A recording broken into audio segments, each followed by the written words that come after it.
I usually don't like to introduce someone based on their resume. Arthur Brooks has written 12 books. He's the former president of the AEI, and he teaches at Harvard Business School. He is a pretty smart and well-accomplished guy.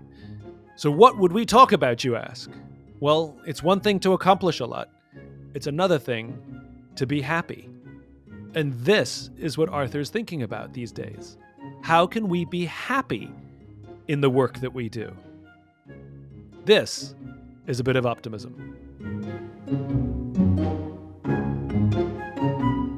Here's the trouble I have talking to you, and I think this every time we talk. I love you to death, but I always feel a little dumb. No, I just always feel a little pretentious. That's worse, Simon. That's worse. You're so smart and so well read. I love the idea of books, and people have a big misperception of me, which is since I was a kid, I've struggled to read because of undiagnosed ADHD when I was younger, so I couldn't focus. And a lot of people give me all this credit for reading all these books and assume that I'm extremely well read, and I like to joke that I've written more books than I've read. But you harvest material effectively, which is really the skill of serious nonfiction. Learning how to learn very, very quickly without being bogged down in verbiage. I think this is something we don't teach our kids. And again, I was very, very fortunate that when I was pretty young, I learned how I learn. Once I got to college, I took classes that amplified how I learned, not amplified my weaknesses. So, for example, I avoided classes that relied heavily on the necessity to read texts. I took classes with very, very good professors who are extremely good at explaining things that I could go after class and talk to them about it. And I had to go to every class. I couldn't skip class and read the text. And so I did okay. But we don't teach kids how they learn. No, that's absolutely true. Absolutely true. I was very lucky that I learned this, and I learned from listening. And so a lot of what I know and all my retention comes from talking to people. You're an auditory learner. One of my sons is a reading learner, is a visual learner, and one of my sons is an auditory learner. And the auditory learner was diagnosed with dyslexia and ADHD and all that, but he can retain anything that you tell him.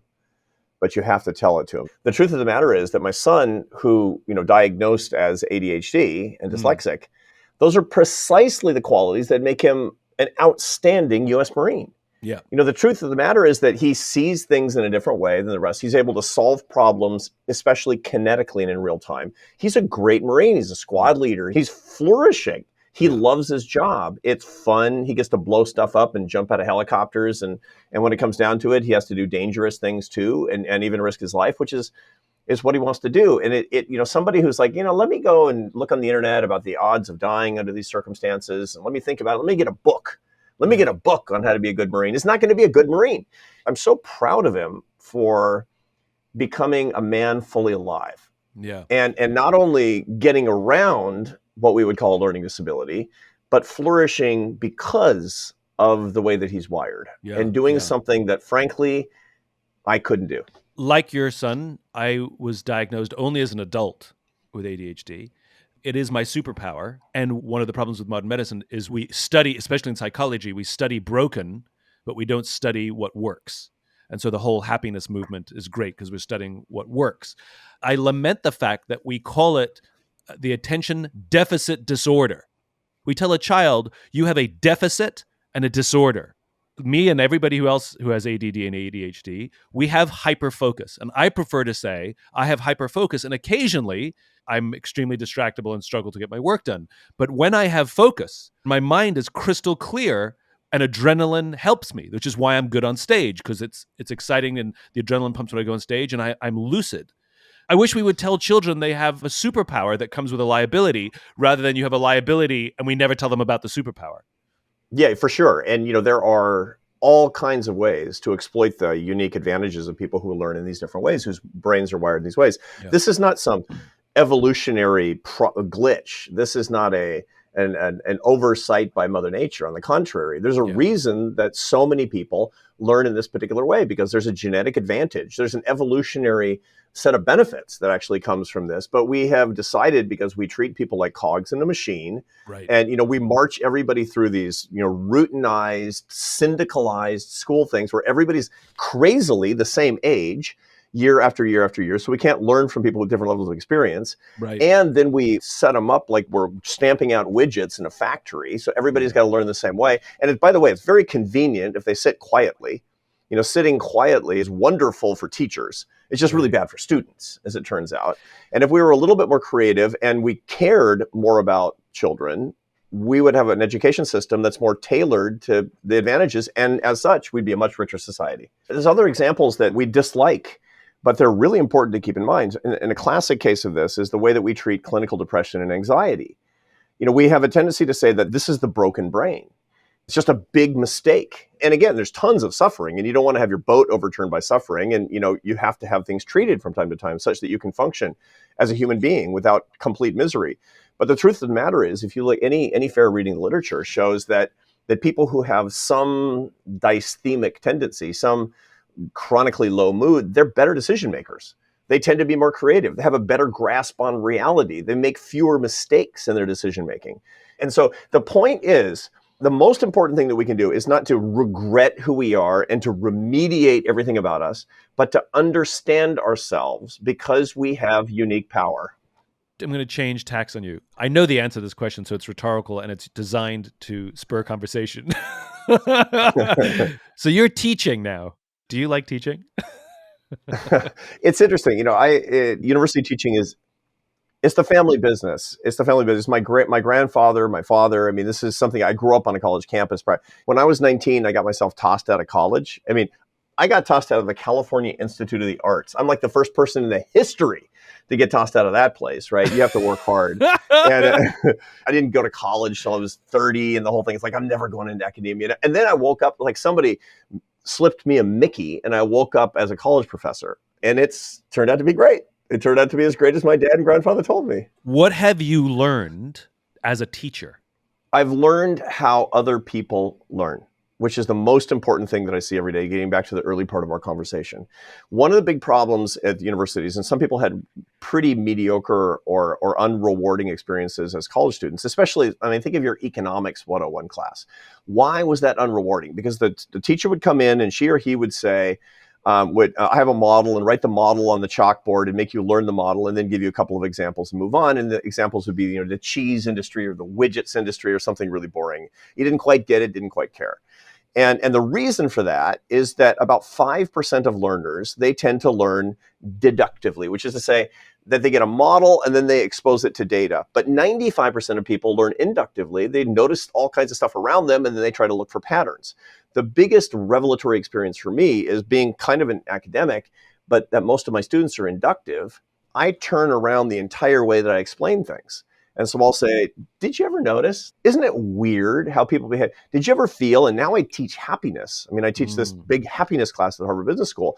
It's perfect for inductive learning. So the first 20 minutes of the lecture will be a bunch of experiences that people have and asking people if they've ever felt this and that and the other thing. And then I'll say, well, it turns out there are 50 academic journal articles explaining what's going on with the neural substrates of the brain and actually what the bias is. And the social scientists have weighed in. And by the way, Aristotle was talking about it in this way. And by that point, they're locked, man.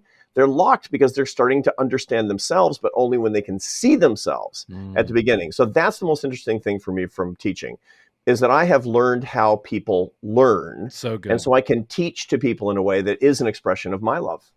That is so good. That is so good. And the key point is also that the algorithm for getting happier is actually relatively simple. The biggest mistake that people make is they wish that they were happier, but they don't work for it. The second thing is that they learn about it, but they don't apply it. And then the third part is that they don't share it. And so the way to learn happiness, to become happier, I can't say you'll be happy because, there are limits for each one of us, but you can be happier, is number one, work for it by learning about it. Use your brain to learn about human happiness. Number two, apply it, practice it in your life, just as you wouldn't, try to learn golf from a book. You got to actually go out there and play golf. Not that I do. And the third is the most beautiful of all, which is that you can only get it when you give it. And that's where the leadership comes in. Happiness and leadership is the study, the science and practice of happiness in your life, and the way that you cement it into your own life by sharing it with your sisters and brothers. And leaders have a unique opportunity to do that. I've seen you so compellingly talk about this, to talk about how leaders have this gift This Mm. gift, which is not just, telling people, barking orders down the hall. It's this gift of actually being a teacher of things Mm. that matter in people's lives by embedding core values into your message, into your leadership journey. What a gift that is. And leaders get to do that. And good teachers, people who like teaching, are good leaders because they want to see those people around them do well. They want to see them excel. They're cheering for them rather than, as you said, the command and control, do as I say. Or you could say that great leaders are great teachers too. You could say the great leaders, they're pedagogical. They're pure crystallized intelligence. And great leaders never consider themselves experts in leadership. They all consider themselves students in leadership. And you and I, we've both met some remarkable leaders over the course of our careers, and they're insatiably curious about leadership. They read books, they read articles, they want to talk about it. Like, they're really accomplished people, and they want to talk about the topic all the time. Yeah, for sure. They can be the chief executive officer of General Motors. And if you tell them some interesting insight that occurred to you, they'll be like, oh, wait a second, I want to write that down. I don't want to forget that. That's important because that means they're learning. They don't want things to escape them. They want to make a big idea more than just a sensation. They want to make it metacognitive so they can use it. Today is February 15th, and your new book comes out today. Yes, indeed. Yes, indeed. February 15th, the day after Valentine's Day, is Strength to Strength Day. Strength to Strength Day. And you read it. You read it a long time ago. You blurbed the book. My blurbers were Simon Sinek and the Dalai Lama. So from now on, I'm going to call you Your Holiness Simon Sinek. Holy cow, you got the Dalai Lama to blurb a book. It was a very calm blurb, I have to say. It said, Arthur Brooks has written a book that shall help people. Hey, man, it's the Dalai Lama. How did you get to know the Dalai Lama? I put together a list. This is about 10 years ago when I was still president of AEI. So for our listeners, that's a think tank in Washington, D.C. that I led for a long time.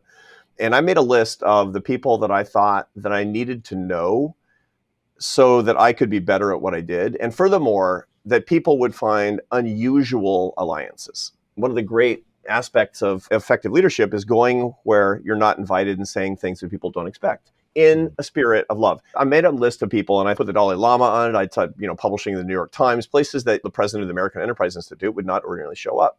But then I had to figure out how to execute on that. I figured out who actually worked with His Holiness in the United States. And then I secured an opportunity to get an hour of his time at his monastery in Dharamsala in the Himalayan foothills. And then I went there. At that point, there was no flights from, the closest city was a 7-hour drive. I almost hit a goat on the way. I mean, it was just harrowing up the mountain. And I sat for an hour with His Holiness and we talked. And it was this, for me, a magical connection. And over the last 10 years, since that first meeting, we've worked together, we've written together, I've interviewed him. He was the first guest speaker in my Harvard class last January, which was me and my Harvard students and 14 million people on live webinar, which was a beautiful experience. And I have to say, he has taught me so much about what it means to be a full human on the earth. I have to say, I love him. He's been a mentor and teacher to me and a really, really treasured relationship. What's one thing that you've learned from him that we can internalize and implement reasonably easily to take one step towards that better human being space? Let me give an example. And this is something I talk about in this new book, Strength to Strength. And it's about the satisfaction problem in the hedonic treadmill, this like run. And your brain is telling you if you get there and you hit the goal and, you'll get the reward and it will endure for the rest of your life, notwithstanding Mick Jagger's injunction that he can't get no satisfaction, et cetera. Well, the Dalai Lama tells us how we can solve that problem. And it's basically this. He says to get stable and steady happiness, we need to stop having what we want and we need to start wanting what we have. And what that means basically is this. How to implement this in practical terms is the following. We think that satisfaction is a function of getting what we want, of having things. If I have that job, if I have that spouse, if I have that relationship, if I have that success, if I have that money, then I'll be satisfied. And no, you won't. The real way to understand this is that to remember that your satisfaction is not a function of what you have. Your satisfaction is what you have divided by what you want. It's a fraction. And the wants are the denominator of your happiness fraction. And if you don't know about your wants, if you only have a haves management strategy, you're doomed. But if you have a wants management strategy, you can decrease the denominator. And there are ways to do that. Your haves divided by your wants. The number goes up if you have fewer wants and have more haves. So it's not I wish I had the new. It's I love the thing I've got. Or I'm going to break my attachment to something that I'm craving. And so here's what I recommend to lower the denominator of your satisfaction equation, which is haves divided by wants. How do you manage your wants? We've learned forever that we got to have a bucket list. You know, it's on your birthday. Write down your cravings and desires and attachments. And this is what's going to fuel your ambitions, and it's going to make you more successful, and you're going to climb the ladder, et cetera, et cetera, et cetera. The bucket list is a metastatically terrible idea for your satisfaction. What you need is a reverse bucket list. And the reverse bucket list is where you do make a list of your cravings and your desires and your attachments, absolutely, on your birthday. And then put your hand in that bucket and take a handful of those things and say, I am no longer chained to this attachment. If I get it, fine. But I'm no longer going to consider my success a function of the car and the relationship and the success, the outward success and the admiration of others and the money and the power and the pleasure and the fame. Goodbye. And saying I am the master of my own desires is this reverse bucket list is a positive act of rebellion against your wants. It seems like Western society is hell-bent on the opposite. What is the first step that we can take to sort of operate independently within the system? It's all fine and good to talk about, the reverse bucket list, but the pressures upon us are extreme. You know that really famous book called Atomic Habits by James Clear? He makes a very good point on how to do this, which is he says, stop paying so much attention to goals and start paying more attention to systems. I mean, systems are, what they do is they make it possible for you to be effective day to day and to be more mindful of what you're doing. Your systems should be putting your priorities in order. One of the things that we find about the happiest people is that they're really focusing on four things: their faith or life philosophy, their family life, their friendships, their deep friendships, and work that is meaningful insofar that they feel they're earning their success and serving other people. Those are the four things. If you're going to have a bucket list, make it those four things. But to do those four things is not about worldly goals. It's about proper systems. And so what I recommend to my students is that we have a little exercise called intention without attachment, where you basically say, okay, where do I want to be in my life, in my family life, in my faith life, in my friendships, in my work, 10 years from now? Just kind of describe it 10 years from now. Okay, now what do I need to be doing in 5 years to be on track for that? What do I need to be in 1 year? What about 1 month? What about 1 week? Okay, what do I need to do today? What are the systems I need in place today? And then live in the day-tight compartment. That is intention without attachment, with a focus on systems and a mindfulness that can bring you true and enduring enjoyment. This is finite, infinite thinking, right? The goals are finite and systems are infinite. This is your newest book. Speaking of newest books, what was the motivation for Strength to Strength? I was on an airplane 8 years ago, and it was very dark on the plane. It was 11 o'clock at night or something, and I heard a couple behind me talking. It was an elderly couple. I could tell by their voices, and I assumed it was a married couple, man and a woman. I don't know, but I assumed so. And I couldn't quite make out the husband's words, but I heard the wife saying, "Oh, don't say it would be better if you were dead." I'm like, whoa, man, that's heavy. And then I hear him mumble, mumble, mumble. And she says, it's not true that nobody cares about you anymore, that nobody respects you, that nobody even knows who you are anymore. And this goes on for like 20 minutes. And I get in my head this picture of this guy. He's probably disappointed with his life. He didn't get the education he wanted and didn't get the promotions and the jobs or start the companies. And now he's kind of put out to pasture and he's disappointed. The lights go on when we land at Dulles, and I'm curious enough that I want to get a look. And it turns out to be one of the most famous men in the world. This is not controversial. He's beloved for his achievements that happened a long time ago. And this is blowing my mind. And I'm just sort of thinking about this. As a social scientist, this is interesting. And it has this human pathos. And as we're leaving the plane, the pilot spots him, looks right through me like a pane of glass, and looks at the guy behind me now, who's a hero, and says, "Sir, you've been my hero since I was a little boy." And I turned around and he's beaming. And I asked myself, which is the real guy? This one or 20 minutes ago? And then I had a selfish thought. How can I be that guy now and not that guy 20 minutes from now? No, I'm not going to be a great world famous hero. This guy's a much bigger deal than I am or ever will be. But I'm trying to do a lot with my life, and so are you. And the fact that people are listening to this podcast means so are they. They're trying to get the most juice that they can get from this piece of fruit we call life. How can you, if you do all that striving and struggling and working, and how can you make sure you're on the upper branch of happiness and not going back down again? Because it turns out the data are very clear that around age 70, the population breaks up into two groups. One group keeps getting happier all the way to the end, and the other group, which is about half, start decreasing in happiness all the way to the end. I want to be on the upper branch. I don't want to be like the guy who did a lot with his life and now is disappointed because it all passed him by. And this book is about what each person can do at no matter how old they are, whether they're 20 or 50 or 80, what they can actually do with their life to give them the biggest fighting chance to be on the upper branch in the second half of their lives. And I found the 10 big lessons, studying with the Dalai Lama, but also looking at the most cutting edge neuroscience that can give us the best shot at getting that. I think, Simon, I think I figured it out. How different do you feel from before the book? It's fundamental. It's the biggest set of changes I've ever made in my life. And I'll give you an example. When I was doing this, I was the chief executive of a think tank in Washington, D.C. It was a very high pressure, very high motivation job that got a lot of attention.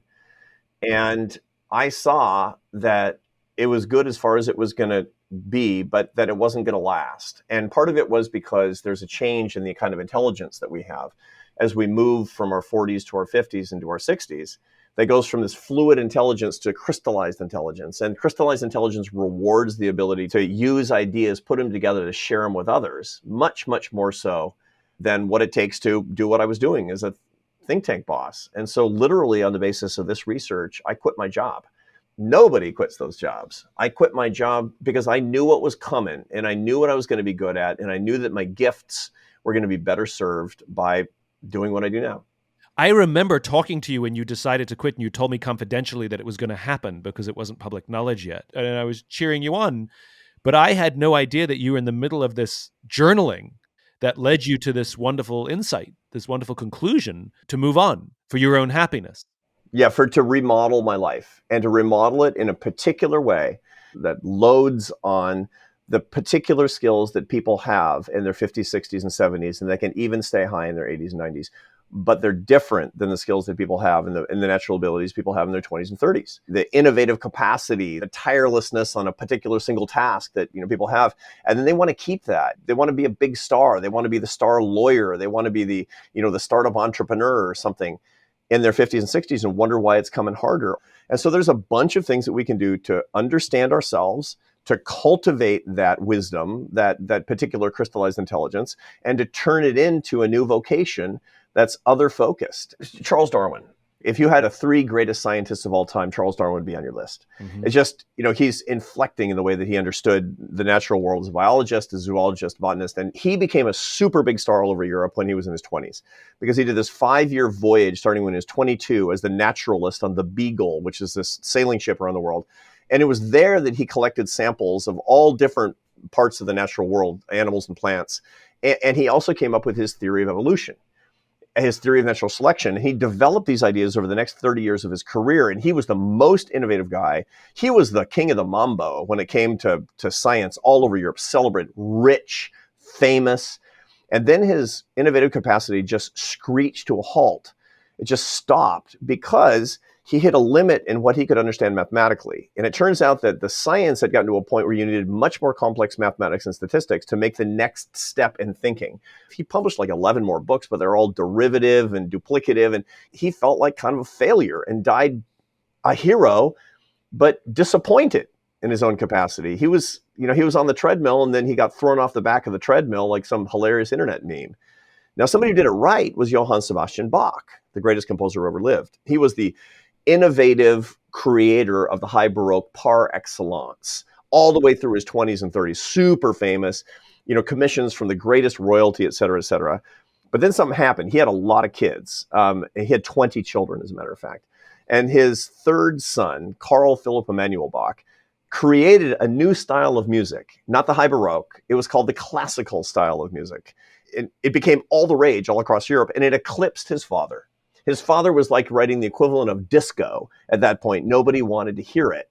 And so the father then decided that he was simply going to spend the rest of his life as a master teacher of the forms. And he spent the rest of his life writing a textbook that was an example of the high Baroque, because he thought, maybe sometime in the future, somebody's going to want to know about this stuff that used to be popular.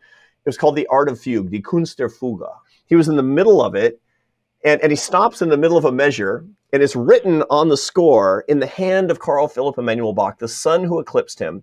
At this point, the composer put down his pen and died.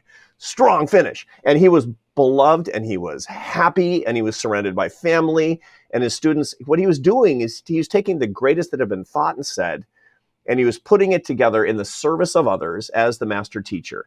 Bach moved off his fluid intelligence curve to his crystallized intelligence curve and cultivated his relationships and his faith and his love. And he was successful and happy in a brand new way by remodeling his life.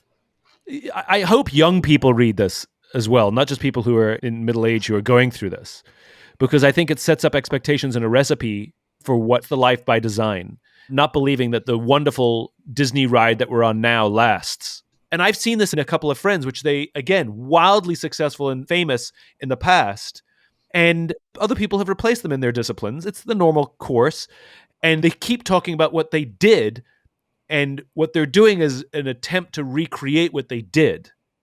Right. And I think, and this is not just for people who are wildly successful. You know, if somebody has one success, and we see this in companies all the time, I'm going to keep doing that thing because it worked once. It's probably going to keep working. And I think this is sort of the great insight here, which is no matter how much happiness or much success or the thing that you want, you get, all of those things are temporary. Every single one of those, to see those and accept those as temporary. Absolutely. And you know, the interesting thing is also this period when you are remodeling your life is something that people, well, first, they don't know that they can have a transition. But part of it is this fear of letting things go. And it takes practice, by the way. I mean, the idea of taking your career down to the studs and rebuilding it when you have a really, really good career. I mean, trust me, man, it's tricky.